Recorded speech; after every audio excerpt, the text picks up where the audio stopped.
Federal government initiates more programs to address challenges of drug abuse burden in Nigeria.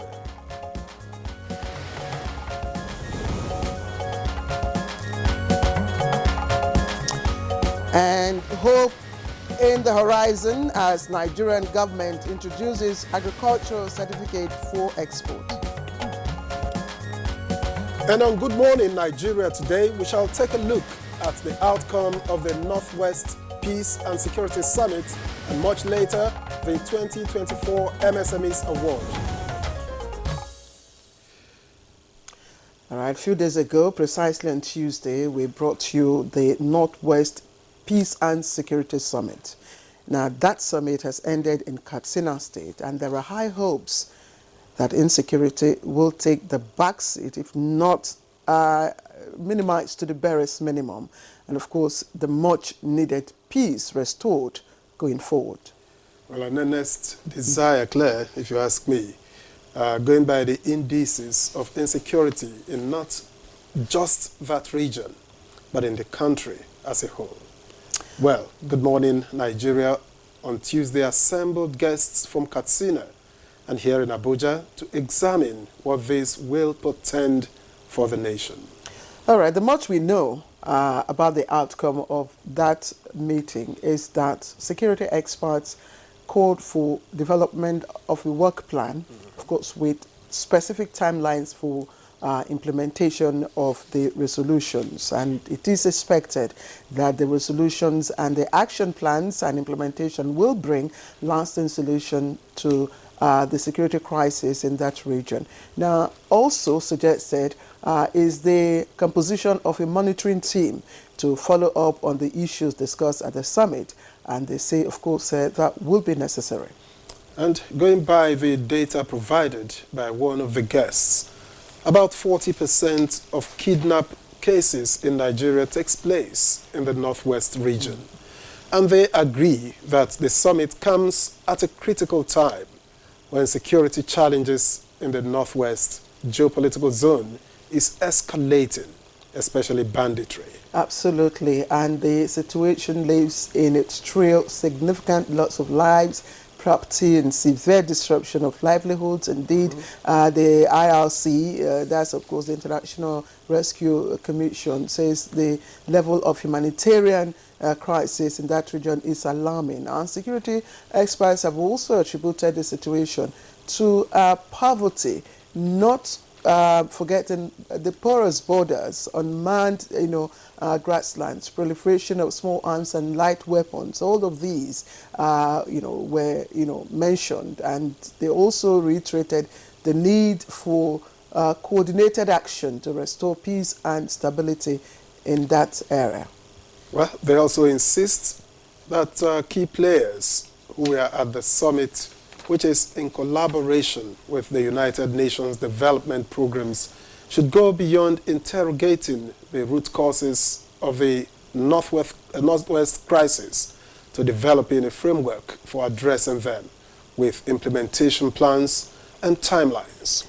Of course, Victor, the issue is always with implementation, and there is no doubt that the action plan, of course... We always have plans. We always have plans. And as we hear, there have been previous recommendations, though not by this elaborate composition, but there have been recommendations on how to address the issues in the Northwest specifically. Yeah. But of course, just like every other person, the security experts at that summit are hoping that the summit will provide, the summit has provided some positive outcomes, but the hope is that there will be coordinated security approaches and, use of technology as well as inclusive information gathering to help, curtail the trajectory going on in that area, or if you may, the dynamics of the conflict in the Northwest. And so again today, we will, revisit the issue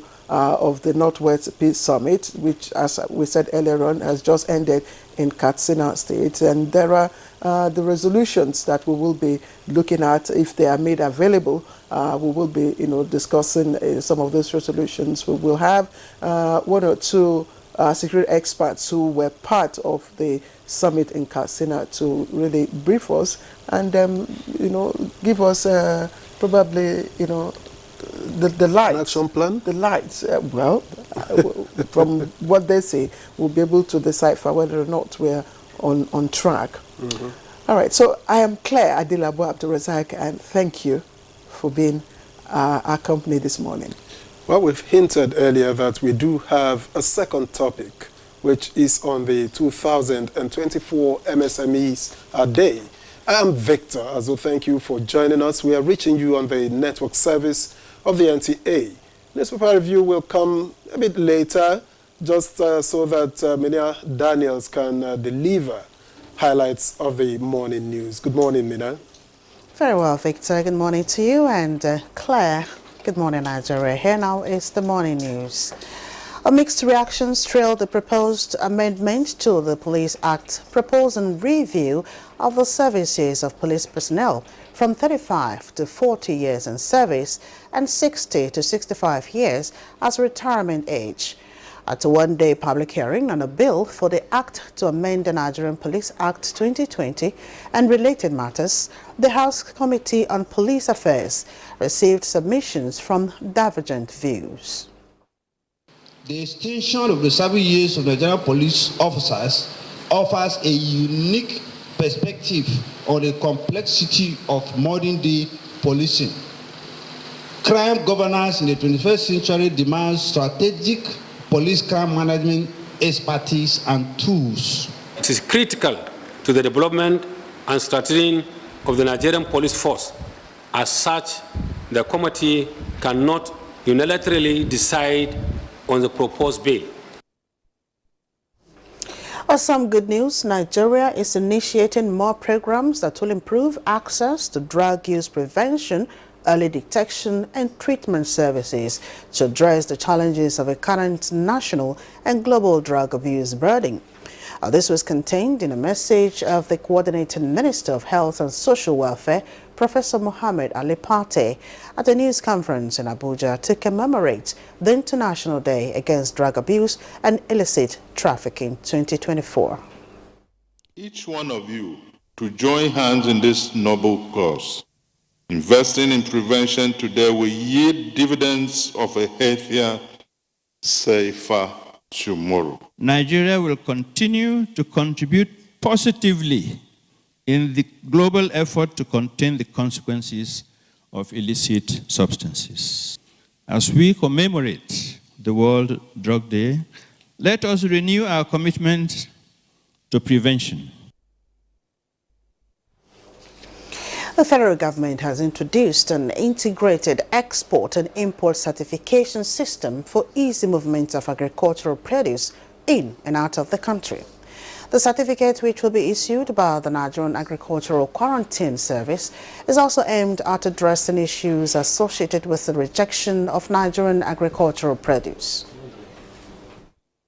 Basically, what the system does is that traders who want to export agricultural commodities can apply for their phytosanitary certificates. The phytosanitary certificate is like a health certificate that states that a commodity leaving Nigeria to an importing country is free from pests and diseases that may prevent the commodity from being accepted in that country. It will enhance efficiency and accuracy in safeguarding the imports and exports of agricultural produce, and we are hopeful that this will help to curb the rejection of our exported agricultural products.